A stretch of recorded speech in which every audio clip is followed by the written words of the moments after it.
Hello friends, welcome to my channel. In this video we are going to discuss about section 187 जो कि है investments of the company to be held in its own name. Okay, यानी company जो भी investments करेगी वो किसके नाम पे करेगी? अपने नाम पे। ओके, यानी जो भी नाम पे रजिस्टर करेगी वो अपने कोई भी शेयर्स या फिर कोई भी प्रॉपर्टी अगर वो खरीदेगी या फिर कोई भी इन्वेस्टमेंट करेगी तो वो किसके नाम पे करेगी? अपने नाम पे। यानी वो जो इन्वेस्टमेंट है वो किसके नाम पे रखेगी? अपने नाम पे, नहीं किसी डायरेक्टर के, नहीं कोई प्रमोटर के। वो जो इन्वेस्टमेंट है वो कंपनी के नाम पे रहेगी। ओके, तो ये सब के प्रोविज़न कहाँ पे लिखे हुए हैं? सेक्शन 187 में। Okay, there are some exception exemptions. Okay, तो उसकी भी बात करेंगे, बट जनरल रूल क्या कहता है कि कंपनी के जो भी इन्वेस्टमेंट्स है वो उसके खुद के नाम पे होगी, यानी कंपनी का जो भी नाम है उसके नाम पे ही वो इन्वेस्टमेंट रखनी पड़ेगी। राइट, सो स्टार्ट करते हैं सबसे पहले सब सेक्शन 1 से, जो जिसमें लिखा हुआ है investments bye the company in its own name. Okay, यानी कोई भी इन्वेस्टमेंट्स अगर कंपनी करती है, ओके, मेड या फिर held by company in any property में, यानी कोई भी प्रॉपर्टी अगर कंपनी ने खरीदी तो वो किसके नाम पे रजिस्टर होगी? कंपनी के नाम पे। राइट, एंड सिक्योरिटी अगर कोई भी खरीदी है तो वो भी किसके नाम पे रजिस्टर होगी? कंपनी के नाम पे। या फिर कोई भी अदर एसेट अगर खरीदती है या फिर कोई भी इन्वेस्टमेंट करती है तो वो जो किसके नाम पे होगी? कंपनी के नाम पे। ओके, यानी इन्वेस्टमेंट्स कोई भी कंपनी करे वो उसको रखनी पड़ेगी खुद के नाम पे। नहीं कोई डायरेक्टर खुद के नाम पे रख सकता है, ना ही कोई प्रमोटर खुद के नाम पे रख सकता है, या फिर कोई भी डायरेक्टर का रिलेटिव या फिर किसी के नाम पे नहीं रख सकते हम। ओनली एंड ओनली कंपनी के नाम पे ही रहेगी ये सारी investments. Right, shall be made and held by it's own name. Okay, it in its own name. But एक एक्सेप्शन इसमें है, वो क्या है? अगर फॉर एग्जांपल कंपनी कोई भी इन्वेस्टमेंट करती है किसी और कंपनी में, फॉर एग्जांपल प्राइवेट कंपनी या फिर पब्लिक कंपनी, तो उसमें क्या होगा ना, अगर उसने फॉर एग्जांपल 100% शेयर होल्डिंग खरीद ली तो फिर एक ही मेंबर होगा। राइट, उसका तो एक ही मेंबर कंपनी होगी। तो उस केस में क्या होगा ना, for example in public company minimum requirement कितनी है?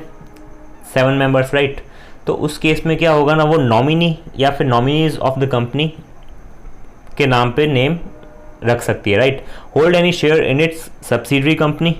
ओके, यानी सब्सिडरी कंपनी में वो होल्ड कर सकती है shares in the name of any nominee या फिर nominees of the company if it is necessary to do so to ensure that the number of members of the subsidiary company is not reduced below the statutory limit. यानी जो भी statutory limit है minimum number of members की, तो वो break नहीं होनी चाहिए, यानी मिनिमम नंबर ऑफ मेंबर्स तो रहने ही चाहिए। इसीलिए वो किसी और नॉमिनी या फिर नॉमिनीज ऑफ द कंपनी के नाम पे भी शेयर्स रख सकती है। राइट, तो ये एक एक्सेप्शन है।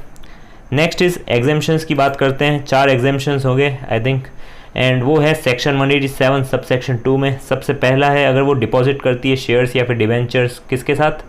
विद देयर बैंकर्स, यानी जो भी उसके बैंकर्स है उसके साथ, for collection of dividend and interest. यानी उस बैंक के नाम पे क्या कर रही है? डिपॉजिट कर रही है या फिर शेयर्स या फिर debentures for collection of dividend and interest, ताकि वो जो भी बैंक है वो कलेक्ट कर सके डिविडेंड या फिर इंटरेस्ट, और वो बाद में उसके पर्टिकुलर जो भी बैंक अकाउंट है उसका और उसमें सेंड कर सके। ओके, तो इस पर्टिकुलर पर्पस के लिए अगर कंपनी ने क्या किया है?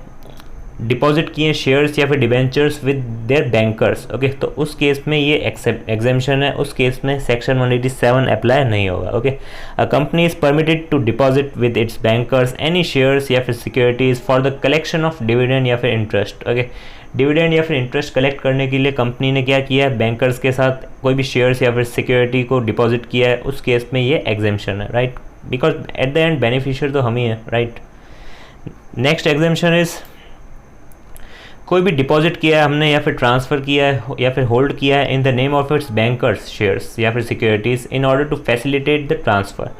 यानी हमने बैंक को कह रखा है कि ये शेयर आपको ट्रांसफ़र करना है किसी और पर्टिकुलर पर्सन को। ओके, वो आप बैंक को हमने कह रखा है, तो इसी पर्टिकुलर पर्पस के लिए क्या किया? हमने डिपॉजिट किए हैं या फिर ट्रांसफ़र किए हैं या फिर होल्ड किए हैं इन the name of its bankers. Okay, for example SBI हो सकता है या फिर कोई और शेड्यूल बैंक भी हो सकता है, तो उसके नाम पे हमने शेयर्स या फिर सिक्योरिटीज़ कर रखे हैं in order to facilitate the transfer. Okay, but उसके लिए एक लिमिट है, 6 महीने तक वो ट्रांसफ़र हो जाना चाहिए। यानी 6 महीने तक बैंक किसी और पर्सन के नाम, जो भी हमने डायरेक्ट किया बैंक को, उस पर्सन के नाम ट्रांसफ़र हो जानी चाहिए वो शेयर्स या फिर सिक्योरिटीज़। अगर 6 महीने के अंदर ट्रांसफ़र नहीं हुआ देन हमारे नाम पे वो वापस बैंक को करना पड़ेगा ट्रांसफ़र शेयर या सिक्योरिटी। ओके, बाकी 6 महीने तक अगर बैंक के पास है for the purpose of facilitate the transfer, उस केस में ये एग्जेम्पशन है, उस केस में ये सेक्शन अप्लाई नहीं होगा। ओके,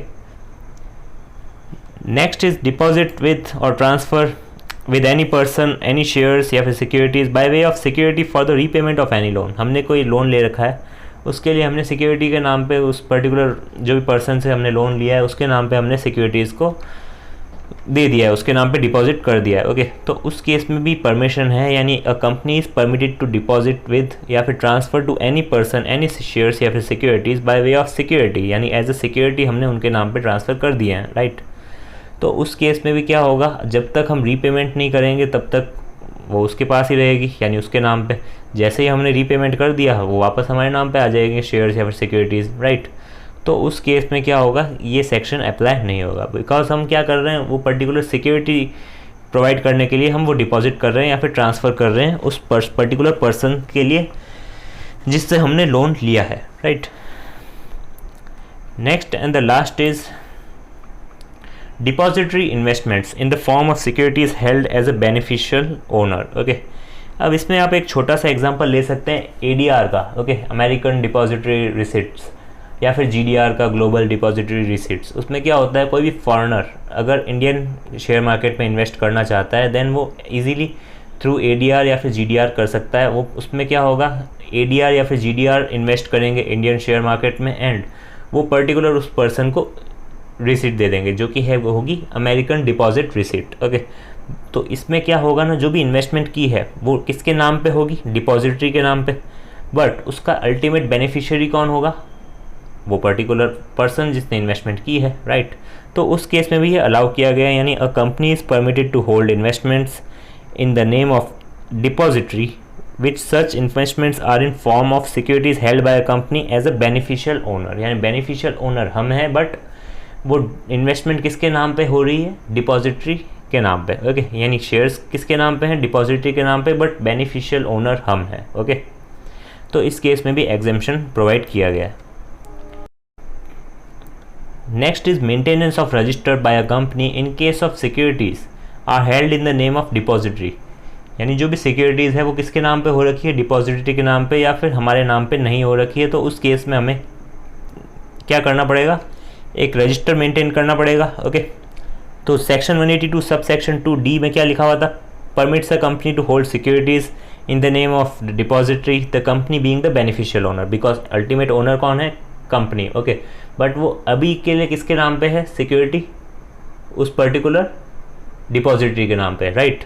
तो in this case though the investment in shares या फिर securities has been made by the company but the securities are not held by it in its own name. Okay, यानी हमारे नाम पे नहीं है वो पर्टिकुलर सिक्योरिटी, बट इन्वेस्टमेंट किसने कर रखी है उन शेयर्स में या सिक्योरिटीज़ में, कंपनी ने। ओके, तो इसीलिए हमें मेंटेन करना पड़ेगा एक register. Okay, and section 183 sub section 3 में लिखा हुआ है when the above situation arises, यानी ये सिचुएशन अराइज होती है तो कंपनी को मेंटेन करना पड़ेगा एक register which shall contains particulars as may be prescribed. Okay, यानी जो भी प्रिस्क्राइब पर्टिकुलर्स हैं उस पर्टिकुलर इन्वेस्टमेंट की, तो उसका एक रजिस्टर मेंटेन करना पड़ेगा कंपनी को। Okay, and such register shall be open for inspection, यानी इंस्पेक्ट कर सकता है कोई भी मेंबर या फिर debenture holder of the company without any charge, यानी कोई भी चार्ज नहीं देना पड़ेगा उसको इंस्पेक्ट करने के लिए वो particular register. Okay, during business hours subject to such reasonable restrictions as the company may by its articles या फिर जनरल मीटिंग इम्पोज, यानी कोई भी जनरल मीटिंग या फिर आर्टिकल्स में अगर कोई भी रिस्ट्रिक्शन है तो उस केस में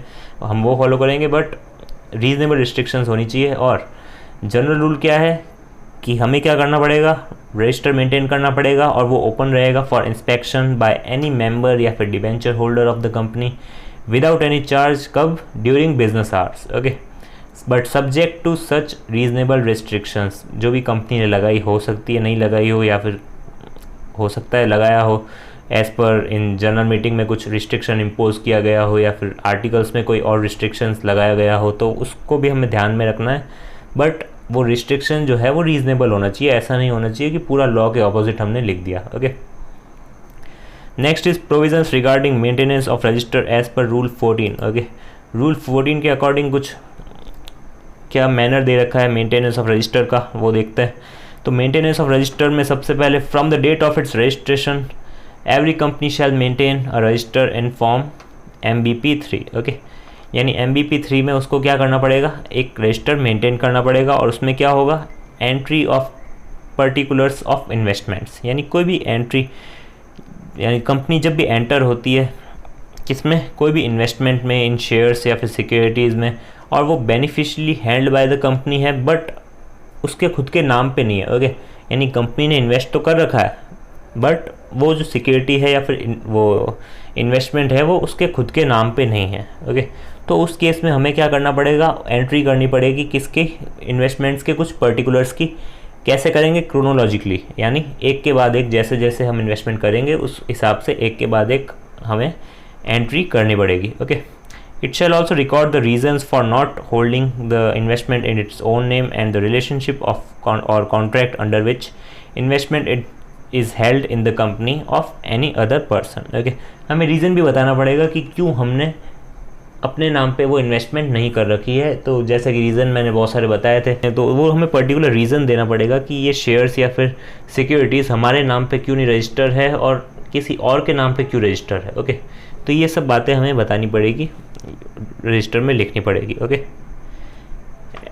and the next is the company shall also record whether जो इन्वेस्टमेंट है वो थर्ड पार्टी के नेम पे है फॉर टाइम बीइंग, यानी काफ़ी टाइम से है या नहीं है। ओके, ये सब भी हमें रिकॉर्ड करना पड़ेगा। और प्लेस ऑफ रजिस्टर क्या होगी, रजिस्टर्ड ऑफिस में मेंटेन करेगी। ओके, यानी कंपनी का जो भी रजिस्टर्ड ऑफिस है वहाँ पे मेंटेन करना पड़ेगा। और कस्टडी में कौन रहेगा, यानी किसकी कस्टडी में वो रजिस्टर्ड रहेगा, कंपनी सेक्रेटरी की। अगर कंपनी सेक्रेटरी नहीं है देन कोई भी डायरेक्टर हो सकता है या फिर ऑफिसर हो सकता है जो भी ऑथराइज्ड किया गया है by the board.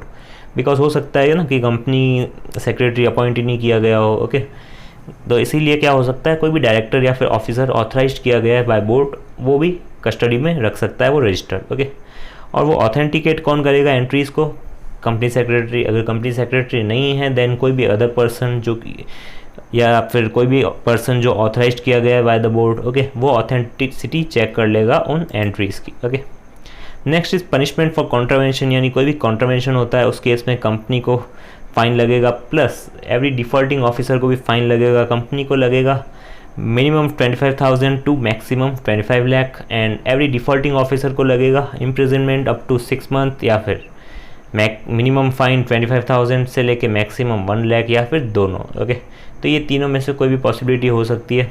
Okay, as the case में भी। तो ये था सेक्शन 187